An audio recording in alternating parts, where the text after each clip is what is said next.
Hello, everybody. It is Ruthie Rocks, Ruthie All Brand, here with show number 720. Oh, my goodness.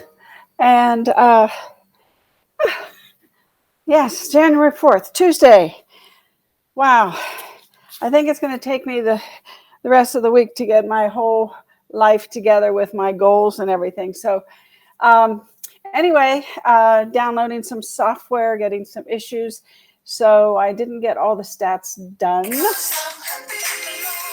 Don't need that. However, I got the important ones done. So far, we've sold 86 homes this first week. Unbelievable. And last year, same time, only 14. So we're on hopefully another record year, right? If we're starting out this strong. Yeah, we sold 35 homes to investors. So we're still, we're still doing a percentage of our daily sales for them. And I did the stat for last year's $1 million homes, and we ended up selling 1,672 compared to last year, 2020, 1,618.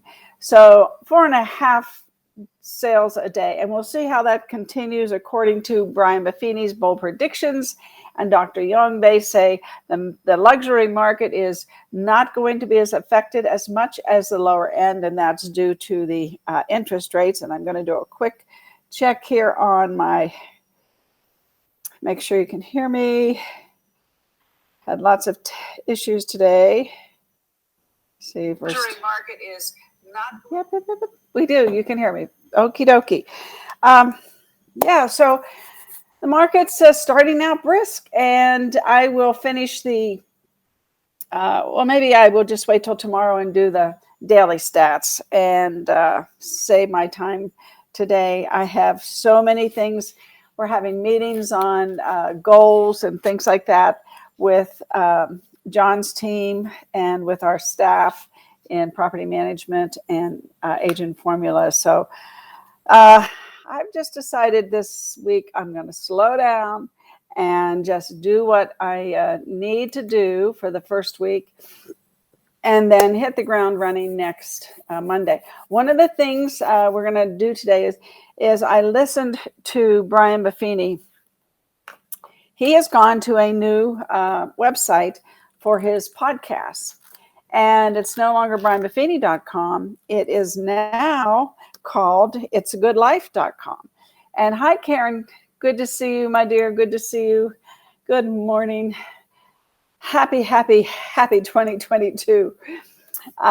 So anyway, Brian has gone to a whole new platform. It's called Acast.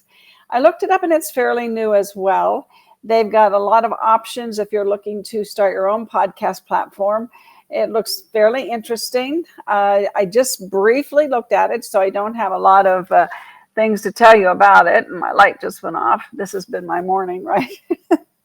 I can't work good every day, but it works pretty good. So anyway, it's a good life, that.com. So that's his new podcast platform. And, he's starting out with an interesting podcast for the first of the year. And I think it's interesting enough because we're all thinking about our goals. We're all thinking about, I don't know if you do resolutions. I do goals. I talked to a friend of mine in Florida, and I told him that my goal for this year is to walk 750 miles. And I did one year do 1,000 miles. That was like 4 or 5 years ago. I think if I do between 600 and 750 this year, I'll be happy. And I want to lose a couple pounds, but more importantly, I want to tone my muscles. I kind of got away from that this past year with John's going back and forth to California, his hip being replaced and other things like that. So I kind of got off my rhythm, but I'm going to get back on it. In fact, we are going to start going back up to the fitness center here. I mean, we can walk there, it's like a half a mile walk. So that's good too. So anyway, I want to play Brian Buffini's podcast today, and I recorded it so that we don't have to get interference with the internet or anything like that, so we can all listen to it. Yeah, I am so excited about this year. John's in perfect health again, finally. Still mending, but still no issues for this year. We're going to just hit the ground running, and we're both going to be working out. We're both going to be toning our bodies, and at the same time, it improves your mind when you do that. One of the things that Brian Buffini says, and we'll listen to him say it, that if you're drifting meaning, you don't really have a goal, you don't know where you're going, a ship at sea, if it drifts, it ends up, on some shore somewhere shipwrecked. And that's kind of what happens to us if we don't have plans. If you need goals, but I want to always say, if you need the plan that goes with the goal, and then you need to have a timeline of when you're going to execute. So you need the goals, you need the plan to achieve the goals, and you need a timeline to hold yourself accountable to execute those plans.